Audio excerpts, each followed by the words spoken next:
Hey everybody, the Super Vader 400 here, back for another retro review, and this time this is my webcam review of the 90s, the 1990s cartoon Mortal Kombat Defenders of the Realm. Been trying to do this video for a long time now, but I kept putting it off and on. Here it is finally. As always, there's a narration. There are two narration reviews of this cartoon on my Doug8798 channel and my Super Vader 400 channel, respectively. Those will be in the description boxes below. But I always want to do a webcam review of Mortal Kombat Defenders of the Realm. So here it is right now. As always, I am a huge fan of the Defenders of the Realm cartoon. It's one of my all-time favorite um it's one of my all-time favorite cartoons, and in my opinion, sorry, and in my opinion, despite the negative reviews, and despite the show only lasting for 13 episodes, I think it's one of the best cartoons. I think it's one of the best action cartoons of all times. Awesome animation, great plot with strong storytelling. This show went, in my opinion, went places where the game could not go, and awesome music. Like I said, it's my opinion one of the most underrated and best cartoons of all time. Before I get with the review, I'm gonna address the criticisms of the cartoon and the haters.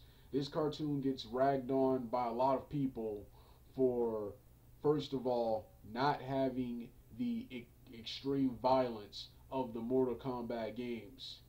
This gets on my nerves all the time. Every time I see someone criticizing this cartoon, it's never for the story or the characters or the animation or anything. It's always about the violence. So they immediately give this cartoon an F and write it off because it's not the M-rated gore fest that the video games was, and that to this day still angers me, because it still angers me that people do not understand what Mortal Kombat is about.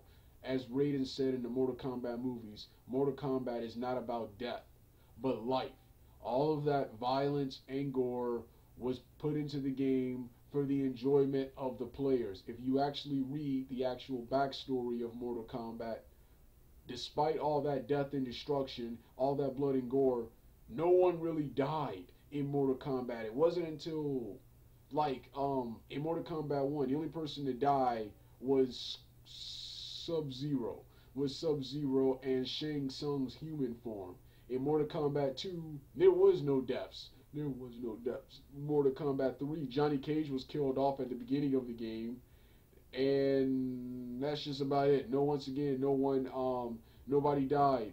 Mortal Kombat 4, once again, no one died. It wasn't until the fifth game where Quan Chi and Shang Tsung teamed up to kill Liu Kang where people started dying, where the bad guys started winning. So I didn't mind them making a good versus evil. There's nothing wrong with them making a good versus evil Mortal Kombat cartoon. And despite the violence of the games, kids were buying the video games. No adults were playing no adults were playing Mortal Kombat, man. Mostly kids were playing Mortal Kombat. Most adults would think it's too violent. We either think it's too violent or just too stupid and cheesy to play it.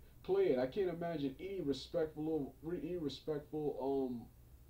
mature adult enjoying Mortal Kombat. I can't see that. I can't see that. I don't see the witches. I don't see. So I didn't see what was wrong with what's his name, and that's why the lack of gore and violence didn't bother me. That's why that didn't bother me. And I wish people would stop writing off this awesome cartoon because it's not the M-rated gore fest that the video games was. Well, that was the criticisms. Now I'm gonna get on with this review. Like I said, I'm a huge fan of this cartoon. I first saw this cartoon in the mid to late 90s. mid to late 90s. I saw the first 4 episodes. Combat Begins Again, Sting of the Scorpion, Acid Tongue, and Skin Deep. Um, these were the first 4 episodes I watched, and I've been a huge fan of the series ever since. And thanks to YouTube, I finally got to see this awesome cartoon again. Like I said, this is one of my all-time favorite cartoons, and I've watched like all 13 episodes. So I finally got to see how the series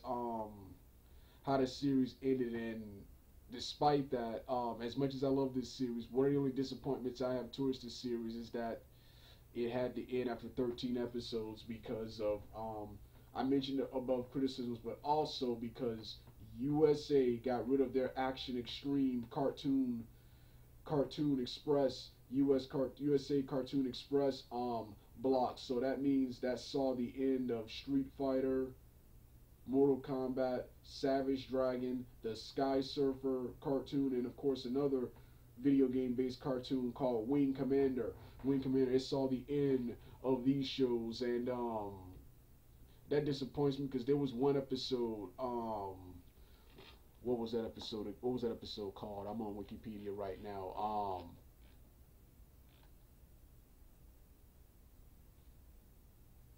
Yeah, the episode Resurrection, episode 9, where Shao Kahn resurrects Shang Tsung. This episode had the Mortal Kombat characters and Shang Tsung battling over a mysterious orb that was being looked for by a mysterious warrior called the Warrior King. This character also appeared in the Wing Commander cartoon. He also appeared in the Savage Dragon cartoon, and finally the Street Fighter cartoon. So this whole event was a huge crossover between these 4 cartoons. This is the first time that Street Fighter and Mortal Kombat crossed over, or would have crossed over, in any universe. For years now, I've given up on it recently after learning that Capcom would never allow any of their Street Fighter characters to be decapitated or beheaded. But I always wanted a Street Fighter versus Mortal Kombat game. I've given up on it after learning that, like I said, after learning that Capcom won't allow their Street Fighter characters to be killed in a gory fashion. So I've kind of given up on that. And Street Fighter versus Marvel, Tekken, or SNK is a much better choice. And Mortal Kombat versus DC, and they're talking about an upcoming Mortal Kombat versus Killer Instinct, in my opinion, are much better crossovers now. But back then, I wanted to see Mortal Kombat versus Street Fighter. This series, of course, is an alternative sequel to the original 1995 Mortal Kombat movie. It ignores the events of Mortal Kombat Annihilation ignores the events of this series. This series picks up where the first movie left off, but the plots and storylines are loosely based on Mortal Kombat 2 and Mortal Kombat 3. Like Mortal Kombat 3, all the characters, for the most part, with the exception of Kitana, look like their Mortal Kombat 3 counterparts, and it has various characters from the Mortal Kombat 3 series, such as Shiva, Rain, and Motaro, and Ermac. It's based on Mortal Kombat 2 because this series here's where it differs from the game. This series is before Shao Kahn invaded Earthrealm. The entire series centers around a group of warriors assembled by Raiden to defend Earthrealm, from various threats entering Earthrealm, invading Earthrealm, such as the cyborgs led by Sector, Cyrax, and Smoke,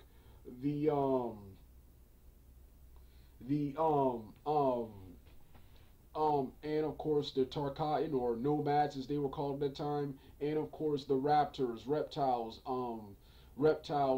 people, people. There are also various episodes where they go to other places like Adenia or Outworld themselves, but this is before Shao Kahn invaded Earth. This is before Shao Kahn invaded Earth. So like I said, this is where the Mortal Kombat 2 references come in. And I mentioned Kitana being looking more like her Mortal Kombat 2 counterpart. The first movie was based on the first Mortal Kombat game, but also featured several things from the second, and this series is a sequel to that. Is a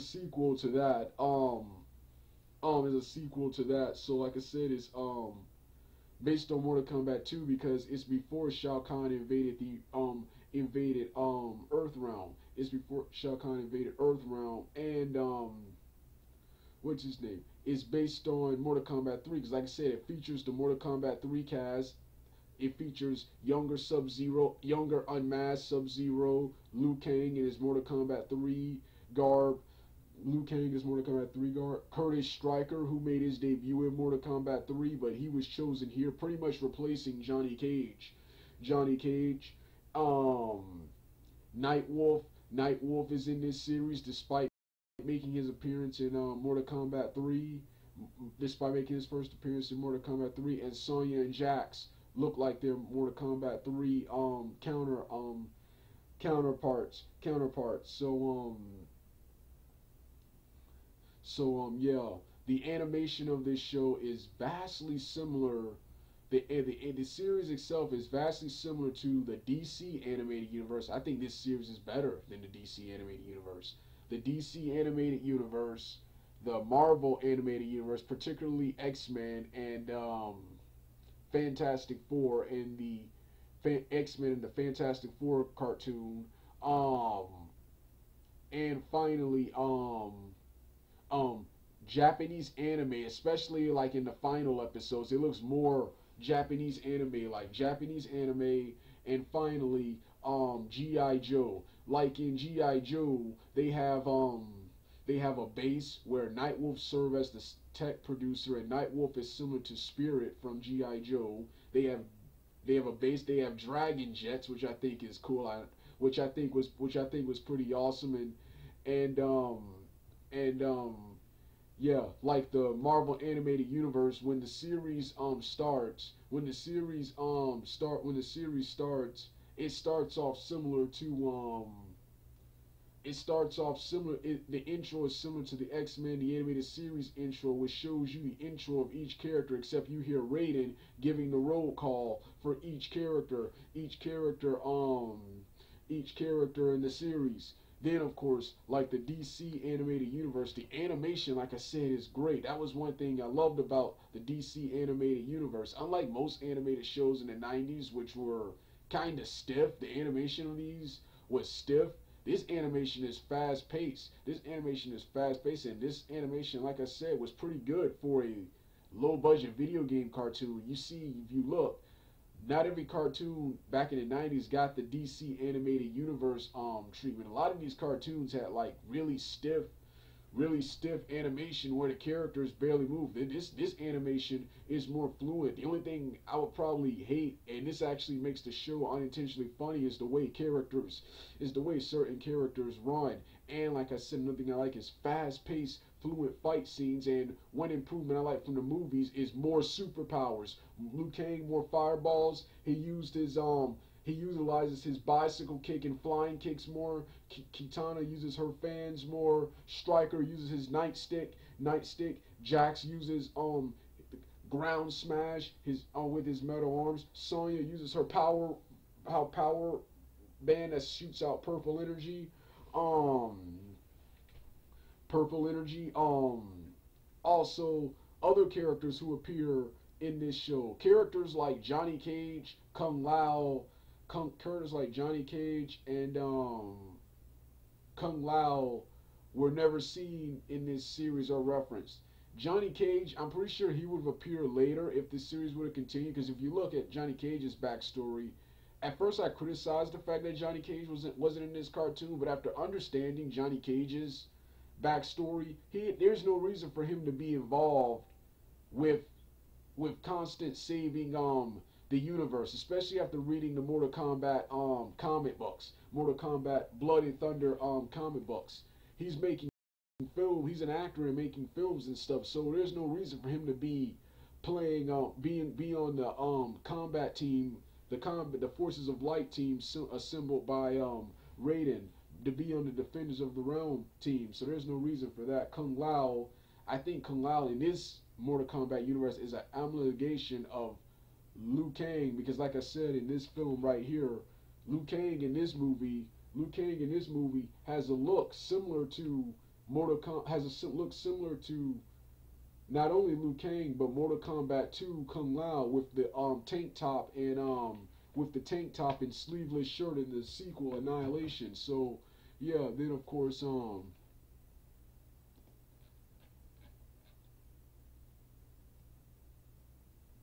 yeah, other characters not seen: Melina, Sindel, Jay, Goro, and Kintaro. They were not shown either. Goro is of course dead. Kintaro, I don't think he exists in this Mortal Kombat continuity. And I don't know why Melina, Sindel, and Jade didn't appear in this series. So that would probably be one. That would probably be the only other disappointment. Other characters, like I said, who appeared: Kano reprised his role in the series pretty much thanks to Shao Kahn was allowed to elude death, and he appeared in the fourth episode. I think it was the fourth or sixth episode, Familiar Red, where he sent the combatants all over the world, Then of course, what else? Oh yes, other characters. Cabal in one of the best episodes of the series, the 12 episodes of the series. Cabal appeared in this episode with his backstory left intact with his Mortal Kombat 3 portrayal. His story, Cabal's, Smokes, and a female character created for this show named Rubies was the saddest stories in Mortal Kombat. And speaking of saddest stories, see, this is one thing I hate. People want to see nothing but violence and gore. They overlooked the lessons, the storytelling of this show. I love the character development of each character. Even though Liu Kang is ultimately the main protagonist of Mortal Kombat, I like how each episode focuses individually on a different combatant. It focuses on their strengths and weaknesses and their personal lives outside of defending the realm, with of course each character having their time in the spotlight, focusing on their you have Liu Kang facing the challenges of continuing being Mortal Kombat champion and staying young while his friends grow old, and fears Kitana growing old and dying before him. You have Kitana. Not only is she trying to save Earthrealm from the threats, from the various outworld threats, but she's also trying to restore. She's also trying to save and restore her kingdom from Shao Kahn, Then of course you got Sonya, of course, still trying to avenge her partner's death at the hands of Kano. And I also loved another episode, the tragic episode between her and Cabal, which Cabal, like I said, his episode was the saddest, with him being injured and severely mutilated, and he's continuing to fight from the shadows. And Sonya mentions her best friend who got into an accident that put her in a wheelchair, and she felt, and then her friend felt like a misfit. Her friend could not get past the wheelchair and felt like a misfit. That episode was like really sad, and almost, I didn't cry, but was almost a tearjerker. Then of course you had the Ruby character, who of course would possibly become possibly the Jade of this series, and would probably become one of the influences of the Tanya character in Mortal Kombat 4. Like Jade, she betrays Adenia, but later in the end has a change of heart and assists the warriors in eluding Shao Kahn's threat. But instead of going with them, decides to stay behind because her people are needed in Adenia. Like I said, another tragic episode. Another tragic episode. I also love how they redid Rain in this series, design and character wise. Design wise, I like how they got rid of the mask. He looks way cooler without the mask and with the cool anime style spiky hair. Anime style spiky hair. Loved his personality. In this series, they touched on the previous relationship between him and Kitana. Then you see Rain being showing the scoundrel he is, only caring about Kitana for power, only caring about Kitana for power, the throne, and like I said, Ermac appears in this series. However, I'm disappointed he never refers to himself as we, and he appears to be an ordinary human, but his design is left intact with his Ultimate Mortal Kombat 3 design. Scorpion also appears in this series. I was happy to see Scorpion more involved in this series, saying more and doing more than he did in the 1995 film. He just stood around looking intimidating and fought and got killed by Johnny Cage.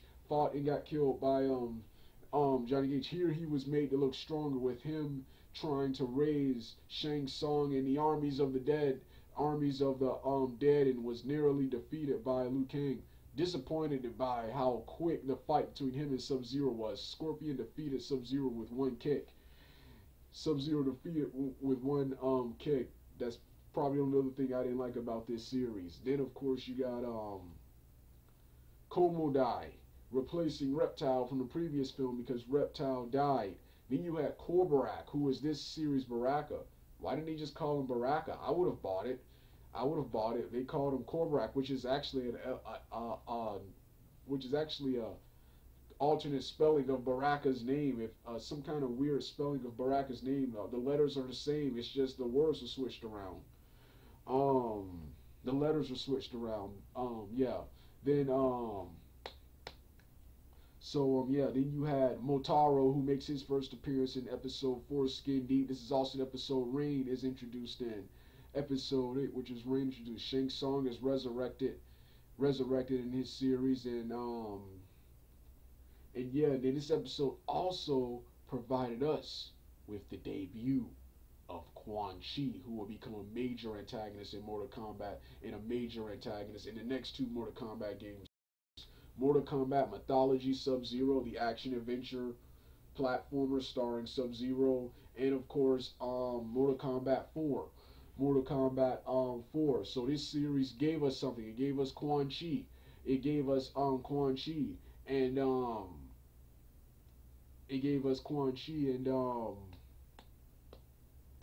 like I said, just an awesome series.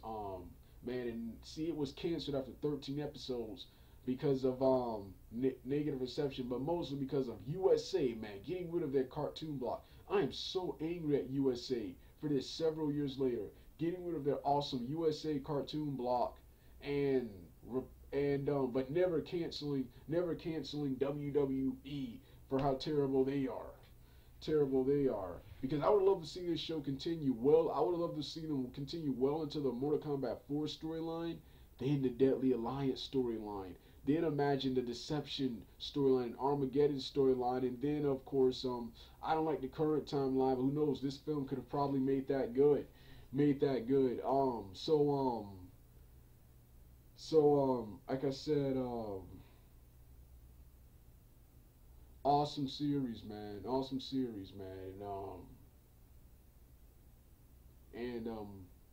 Yeah. Well, this